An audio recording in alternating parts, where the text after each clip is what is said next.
Atos, capítulo 12, a partir do verso 1, diz assim: Naquela mesma ocasião, o rei Herodes decidiu maltratar alguns da igreja, e matou ao fio da espada Tiago, irmão de João. Vendo que isso agradava os judeus, prosseguiu mandando prender também Pedro, e aqueles eram os dias de pães sem fermento. Tendo-o detido, colocou na prisão colocou na prisão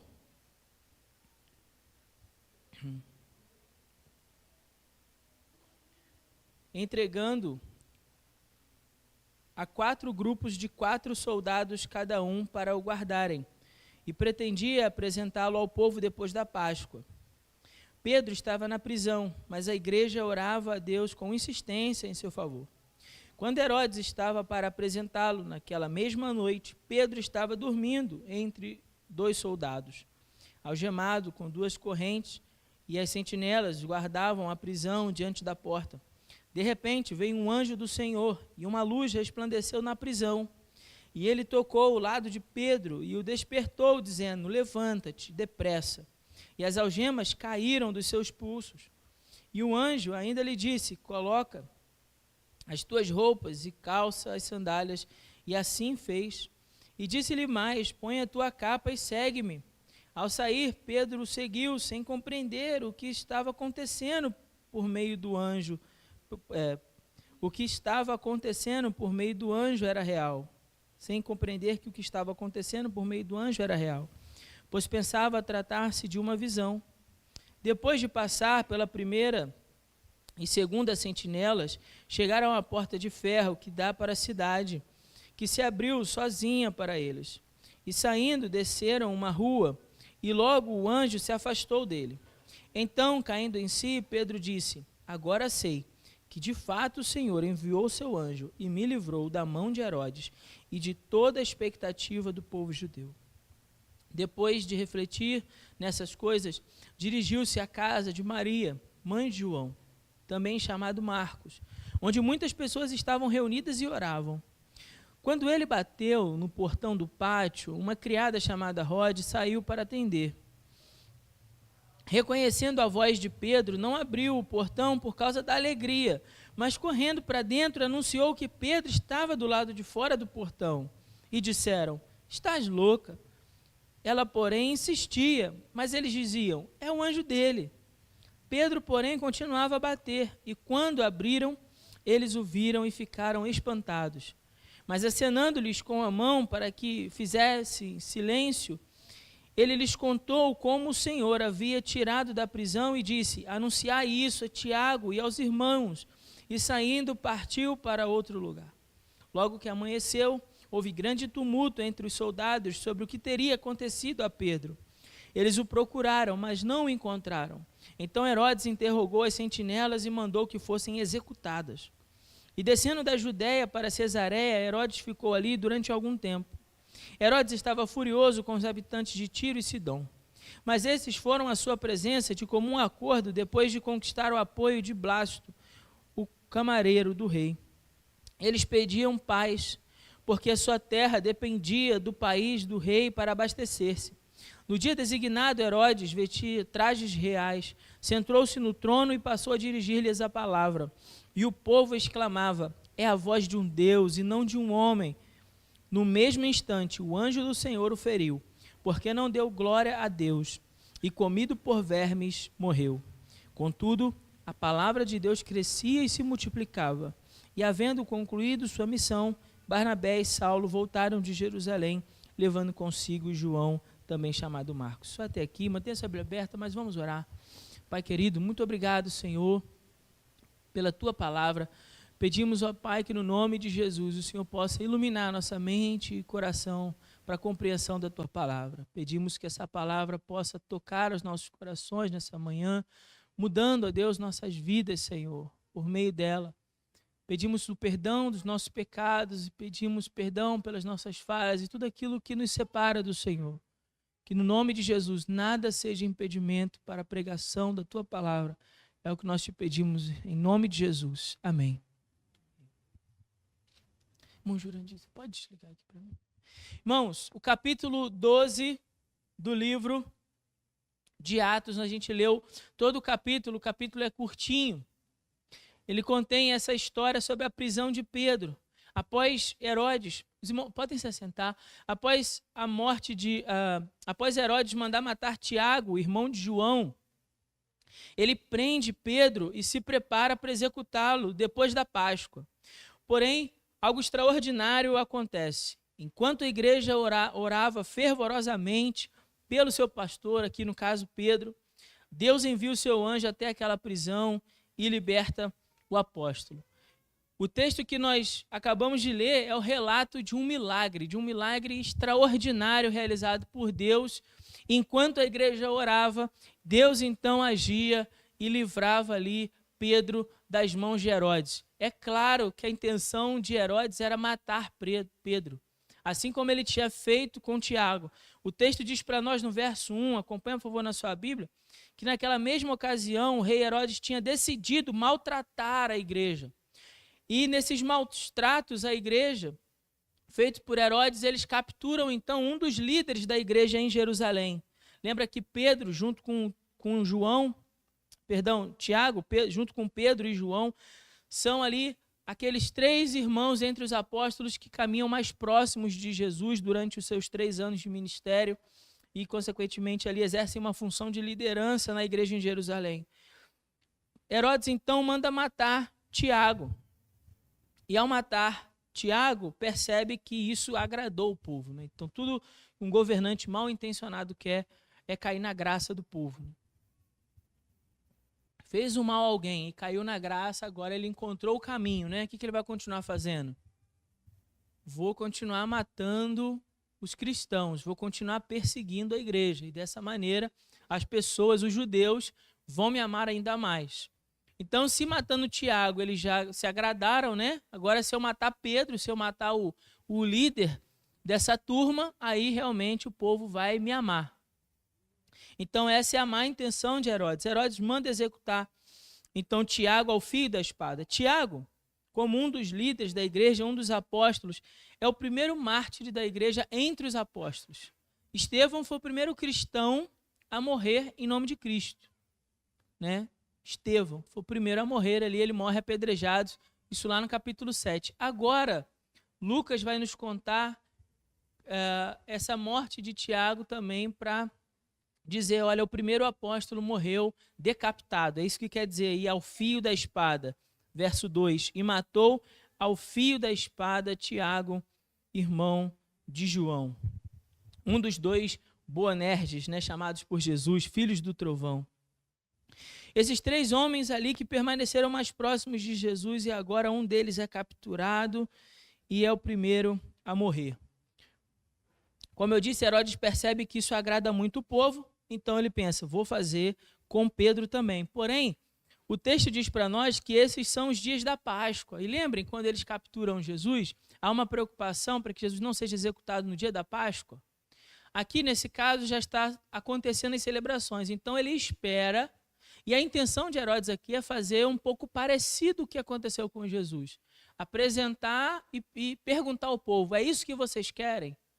E aí o povo então diria, é isso que nós queremos, pode matar esse homem também. A intenção dele era essa, né? A intenção dele era essa. Então essa primeira parte do texto vai do 1 até o 4, o que nós estamos vendo? A igreja sendo perseguida, a igreja sendo atacada, mais uma vez a igreja sendo atacada. Se já não bastasse o sofrimento da igreja, advindo dos maus tratos de Herodes, da morte de um dos seus líderes, Tiago, agora a igreja começa a sofrer porque Pedro, seu pastor ali, foi preso, foi colocado na prisão, e a expectativa da igreja, que está reunida na casa de Maria, mãe de João Marcos, é que Pedro vai ser executado também. E agora eles estão sofrendo por causa disso.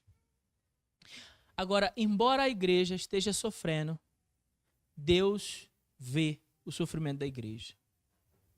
Deus não está alheio a esse sofrimento. Deus não está à parte desse sofrimento. Ou melhor, Deus não está alheio a esse sofrimento. Deus está vendo o que está acontecendo. E ainda que esse seja um relato de um cenário caótico para a igreja, nesses primeiros 4 versículos aqui do capítulo, nós não podemos nos esquecer que, embora a igreja estivesse sobre essa grave ameaça, Deus estava vendo as suas tribulações. Ele ainda iria agir no tempo certo. Não existe, irmãos, acontecimentos em nossas vidas que não seja percebido aos olhos de Deus. Não existe nada que aconteça na minha vida e na sua vida que passe desapercebido aos olhos de Deus. Não existe sofrimento, dor, tribulação, angústia, pelas quais eu e você passemos nessa vida, que Deus não esteja atento a elas. Deus está vendo. Talvez ainda não seja o momento de Deus agir. Nesse primeiro momento do texto, Deus não age no meio disso, mas Deus estava vendo. Como diz o texto de Provérbios, capítulo 15, verso 3, os olhos do Senhor estão em todo lugar, vigiando os maus e os bons. Herodes estava fazendo mal à igreja. A igreja estava sofrendo, mas isso não passou despercebido aos olhos de Deus. Deus estava vendo o que estava acontecendo. Na segunda parte do texto, começa a partir do verso 5, a igreja então começa a orar e Deus ouve as suas orações. Então, se no primeiro momento a igreja está sofrendo e Deus vê, agora a igreja entra em ação, passa a orar e Deus responde essa oração. A partir do verso 5 fala assim, Pedro estava na prisão, mas a igreja, o quê? Orava. E orava como? Com insistência, orava fervorosamente, orava com insistência em seu favor. Pedro estava preso, mas a igreja estava orando com insistência. A igreja estava aflita com aquilo que poderia acontecer ao seu pastor. Então, o que eles fazem? Eles recorrem ao Senhor. Igreja aflita, preste bem atenção nas palavras que eu estou usando, porque é de propósito. Uma igreja aflita, na expectativa da execução de Pedro, e o que ela faz? Ela recorre ao Senhor. Ela busca a Deus em oração. O momento que Deus havia permitido de toda aquela tribulação, havia conduzido a igreja ao quê? A orar. Vamos orar, irmãos. Vamos orar. Essa é a conclusão que chega a igreja e a conclusão que nós também chegamos. Porque há momentos em que Deus permite situações extremas em nossa vida. Situações que nós não conseguimos compreender por que isso está acontecendo conosco, por que o que acontece conosco mas o que nós precisamos e podemos compreender à luz desse texto é que nesses momentos nos é necessário recorrer à oração. A igreja então estava unida em oração, unida, vamos nos unir, vamos unir forças. Não é aquela história de eu estou passando problemas e então eu me isolo, né? Eu estou passando dificuldades, então eu não vou nem à igreja. Não, hoje eu não vou à igreja não, estou passando os problemas aí, não estou bem não. Irmão, é justamente quando você está com problemas, é justamente quando você está passando por dificuldades e aflições na sua vida que você precisa unir força com seus irmãos em Cristo e buscar a Deus em oração. Olha o que a igreja está fazendo aqui, a igreja está dando para nós um exemplo prático de vida. Estamos passando por momentos que não conseguimos compreender o porquê? Sim. Estamos passando por situações de maus tratos? Sim. Estamos tendo que lidar com o luto. Tiago havia morrido, um dos líderes da igreja. Sim, estamos tendo que lidar com o luto. Então não nos isolamos, nós nos unimos.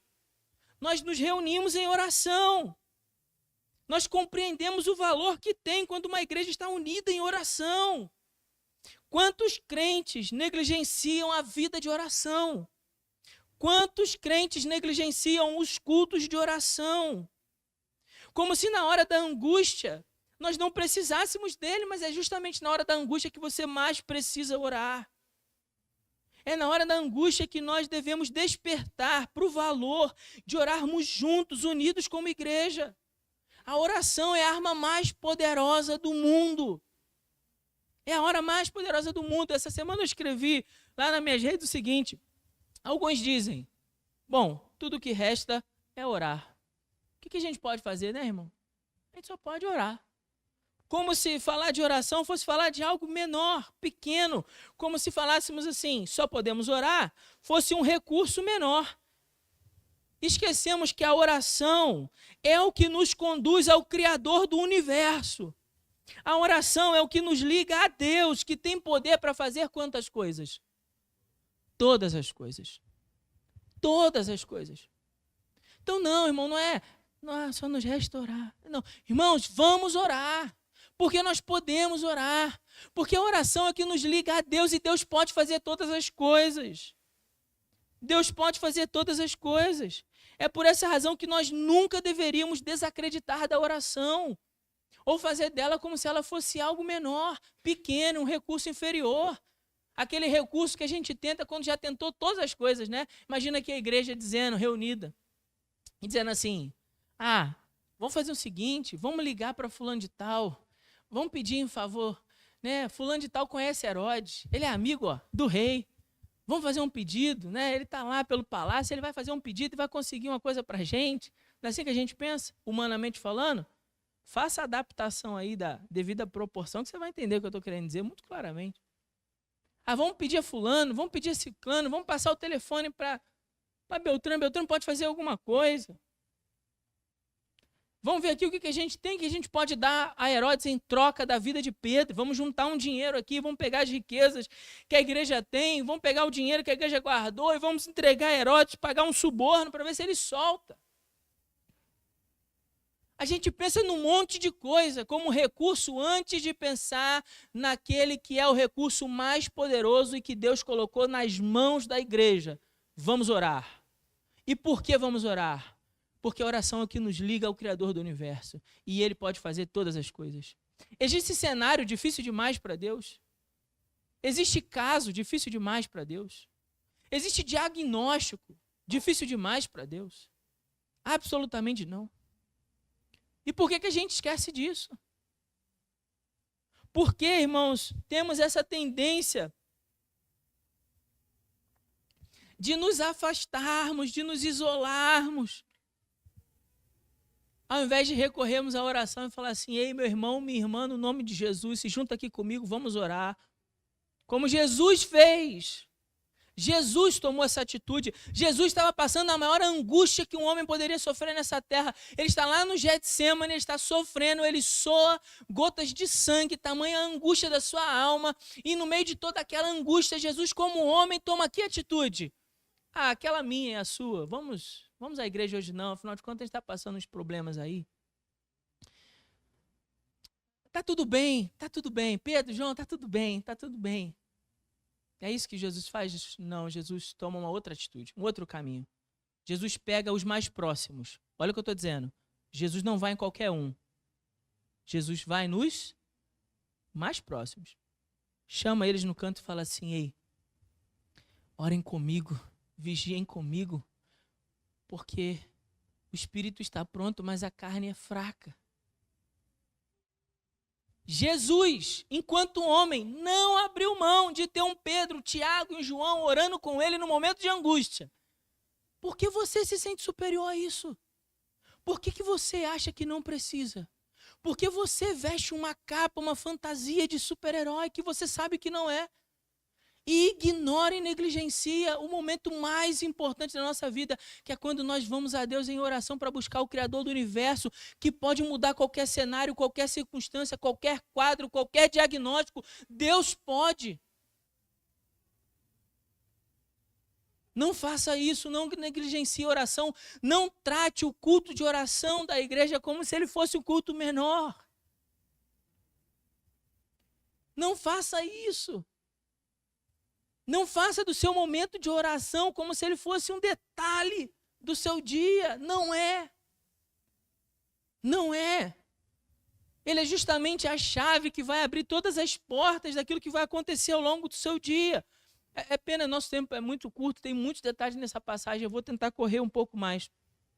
Mas olha só no verso 6. Pedro estava dormindo. Pedro estava dormindo. Quando Herodes estava para quê? Para apresentá-lo. Você está vendo aí? Só que olha só o que diz. Entre dois soldados, porque Herodes já tinha designado, né? 4 grupos de 4 soldados. Está no verso 4. Tinham 4 grupos de 4 soldados. Desses 4 grupos de 4, né? 16 soldados, 2 estavam dormindo, algemados a Pedro. Irmão, a pergunta é simples. Preste bem atenção aqui, tá? Preste bem atenção, isso aqui é um outro tesouro dessa passagem. Minha pergunta: quem de nós conseguiria dormir naquela situação? Vou repetir. Tem 4 grupos de 4 soldados, 2 deles estão do seu lado, algemados. Você sabe que Herodes está para apresentar você, porque você vai ser executado no dia seguinte, e você dorme. Quem é que conseguiria dormir? Só pensa aí. Você conseguiria dormir numa situação como essa, sabendo que você vai morrer amanhã? Você consegue dormir hoje? O rei vai mandar te matar amanhã. Você está dormindo numa prisão de segurança máxima, algemado. Você já se perguntou por que havia tanta precaução a respeito de Pedro? Porque lá no capítulo 5, quando os apóstolos são presos, né, Deus livra eles da prisão. E eles não conseguem entender como é que eles soltaram. Mas e agora? Pedro está todo nesse aparato e dorme. Ou Pedro é louco, ou ele tem total confiança em Deus. Não tem como ser as duas coisas. Ou ele é louco, ou ele tem total confiança no que Deus irá fazer, em como Deus irá celebrar a sua vontade. Deus fará o que for do seu agrado. É isso que nós precisamos aprender aqui. É por isso que Pedro está dormindo. Porque Deus fará o que for do seu agrado. Eu não posso fazer nada. Eu não sei o que vai ser meu dia amanhã. Pode ser que eu não esteja mais aqui. Pode ser que algum de vocês também não esteja mais aqui. Eu até torço para que esteja, mas pode ser que não. Eu não posso mudar os meus dias, nem você pode mudar os seus. Então o que nós devemos fazer? Perder as nossas noites de sono? Perder as noites de sono angustiados, aflitos? Bom seria que nos momentos de crise, ao invés de perdermos essa noite de sono, tomados por todas as preocupações e angústias e ansiedades que assolam a nossa alma, nós nos apresentássemos a Deus em oração, quais são as nossas necessidades, em oração fervorosa a Deus, e por isso, por termos apresentado as nossas necessidades, descansássemos seguros, confiantes no poder de Deus, confiantes no seu eterno amor, confiantes que as suas misericórdias são a causa de não sermos consumidos, confiantes naquele que tudo pode, porque eu não posso nada. Então eu e você não perderíamos o sono, mas diríamos como o salmista escreveu, Salmo 4, verso 8, que diz assim: em paz eu me deito e durmo, porque só tu, Senhor, fazes com que eu viva em segurança. Imagina Pedro não dormir naquele dia e orando ao Senhor: Senhor, Tiagão, nosso companheiro, morreu. E agora, Senhor? A minha vida está nas tuas mãos, Senhor. Glorifica Jesus nos meus dias. Sejam muitos e poucos. Que eu não tenha apenas muitos anos de vida, Senhor, mas tenha muita vida em cada ano que o Senhor me permitir viver. E então, ele dormisse. Paz que nenhum entendimento consegue o quê? Entender, porque ultrapassa o entendimento humano. Quando é que essa paz de Deus invade os nossos sentimentos? Quando é que essa paz de Deus controla as nossas ansiedades? Quando é, irmão? Quando é? Quando você ora. Quando você apresenta as suas necessidades a Deus. Eu estou falando de Filipenses, capítulo 4, do 6 em diante. Quando você apresenta as tuas petições, sejam os vossos pedidos plenamente conhecidos por meio da oração e súplica. Estou falando disso. Aí você pode o quê? Você pode descansar. Agora descansa, meu filho. Dorme. Não perde o sono, não. Estou cuidando de você. Não perde a noite de sono, não. Eu estou cuidando de você. Verso 6. Não, ainda estou no verso 6, Jesus, me ajude. Verso 6. Porque tanta precaução para evitar uma fuga? Simples. Pedro era um criminoso perigoso? Não, obviamente que não. Mas, no entanto, o capítulo 5 do verso de Atos diz que quando os apóstolos estavam lá, e haviam sido presos de uma forma sobrenatural. Deus havia livrado da prisão. Herodes duvida de que aquilo tenha sido sobrenatural, então ele pensa o quê? Vou reforçar a guarda e, reforçando a guarda, vou garantir que Pedro não escape. Bom, ledo engano, porque logo ele descobriria que nada e nem ninguém pode impedir o agir do Senhor. Nem um presídio de segurança máxima, nem dormir algemado do lado de 2 homens, não iria impedir que Deus livrasse da prisão. Verso 7 tem uma curiosidade aí muito interessante. Eu vou falar rapidinho, mas eu acho que é legal a gente passar por isso. Porque no verso 7, no texto original, no grego, diz assim que de repente um anjo do Senhor veio à prisão, uma luz resplandeceu e ele tocou. Está vendo aí na sua Bíblia? O anjo do Senhor fez o que em Pedro? Tocou do seu lado para que ele despertasse. Aqui a palavra que aparece é a palavra patasso, que é bater suavemente. Ele bateu, deu tipo um toque, assim, acorda aí, Pedrão, levanta aí. Está na hora da gente ir embora para casa. Mas aí no verso 23, vamos por favor para o verso 23, diz assim, no mesmo instante em que Herodes ali havia recebido aquela adoração do povo, diz assim, o anjo do Senhor o feriu. E é a mesma palavra no grego, é a palavra patasso, que nesse caso também pode ser usado para a palavra cortar com uma espada, como um golpe de espada que corta. Ou também pode ser usada para afligir, para visitar com males, visitar com uma doença mortal. Veja só, em um Deus toca para livrar, no outro Deus toca para celebrar justiça. Para celebrar a justiça. Deus é soberano. Então, o texto continua dizendo como esse milagre aconteceu. Pedro não se dá conta. Verso 11 diz que só quando ele estava livre, já indo para a rua, é que ele percebeu, olha, Deus então agiu, Deus me livrou. Ele achou que era uma visão, mas não era. Era Deus livrando. E então ele chega lá na casa, verso 12, se dirige à casa onde a igreja está reunida. Veja que o livro de Atos mostra muito isso, irmãos. Como a igreja está o tempo todo reunida nas casas fazendo o quê? Orando e palavra, orando e palavra, orando e palavra.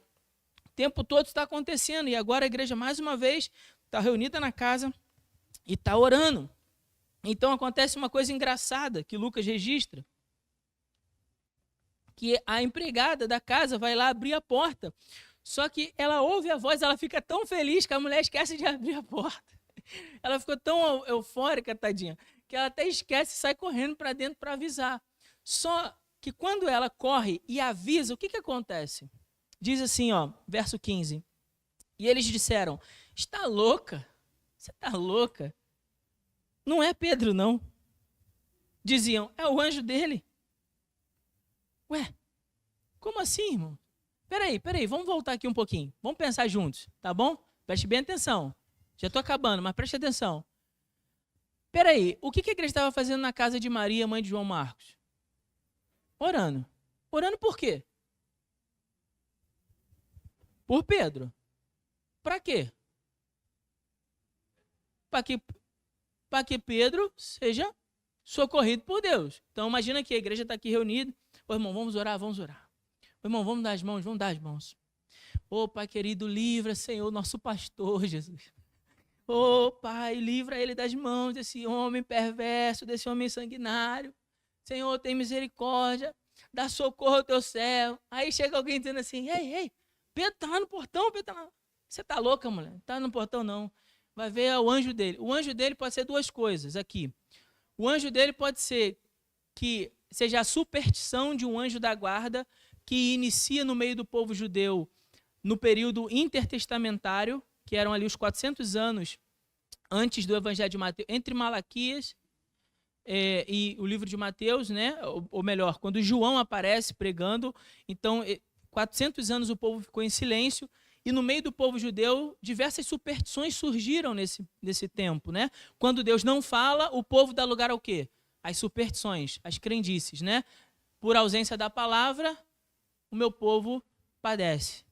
Então, o povo estava padecendo aqui. Então, pode ser que seja uma superstição, mas pode ser que a expressão é o anjo dele, seja que a igreja achasse que ele já morreu e fosse um fantasma de Pedro.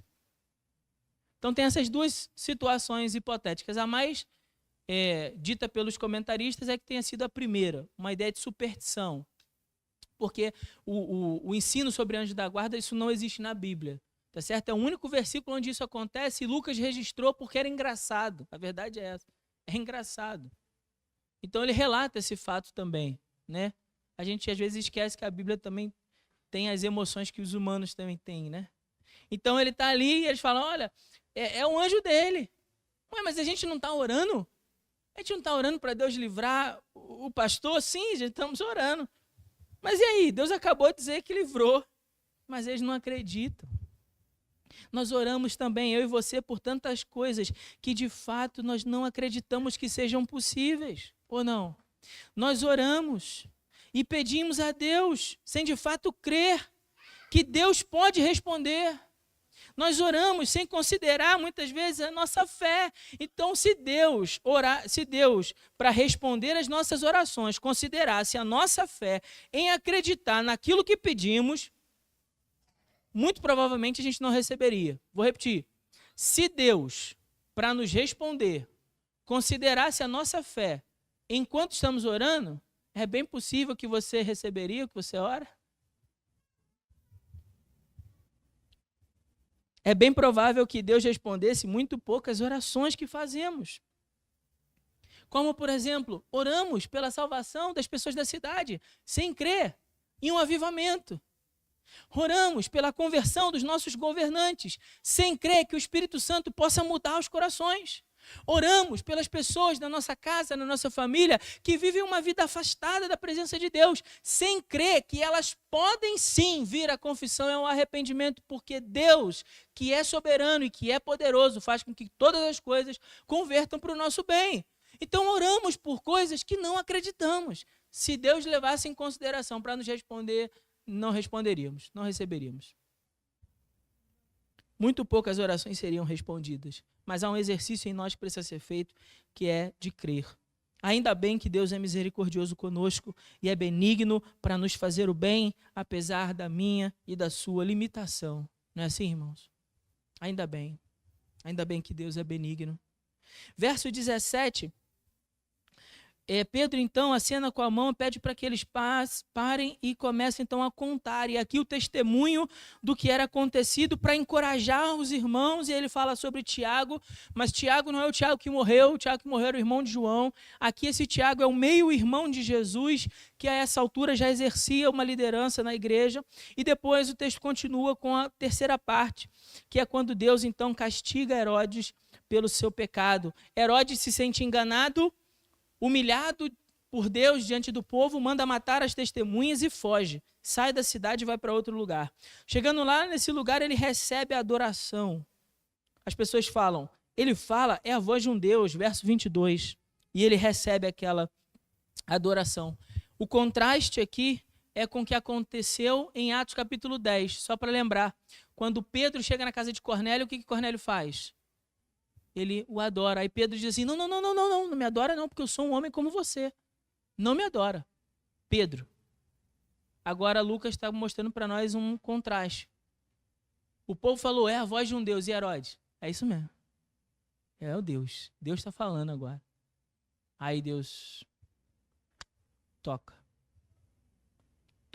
E a lição é simples. A quem se humilha, reconhecendo a grandeza de Deus, como fez Pedro, ele o livra e o guarda.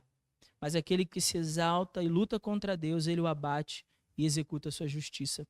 É preciso considerar nesse texto o amor de Deus e o seu livramento para com os seus, mas também a sua justiça para com o homem pecador. E aí o verso 24 traz um relato, um resumo, né? Um resumo de toda a situação nos campos missionários. Lucas vai dizer, contudo, a palavra de Deus crescia e se multiplicava. Olha que interessante o verso 24. Porque no verso 1 diz assim, naquela mesma ocasião, o rei decidiu fazer o que com a igreja? Verso 1, você está com sua Bíblia aberta? Maltratar a igreja. Verso 24, contudo, a palavra de Deus crescia, se multiplicava. Vamos juntar essas duas coisas? O rei maltrata a igreja diminui, os irmãos desistem da fé, As pessoas abandonam, enfraquecem, não estou muito afim de ir para a igreja mais, porque o rei está perseguindo a gente, por que Deus está deixando isso acontecer com a gente, nós estamos sofrendo, será que Deus não está vendo?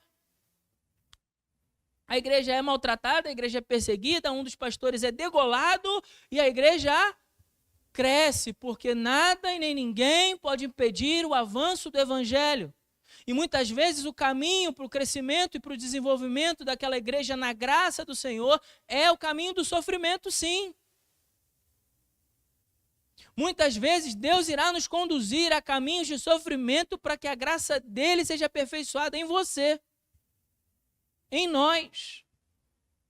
É preciso romper com essa ideia do evangelho triunfalista que mentiram para você, venderam essa ideia para você de que é só vitória.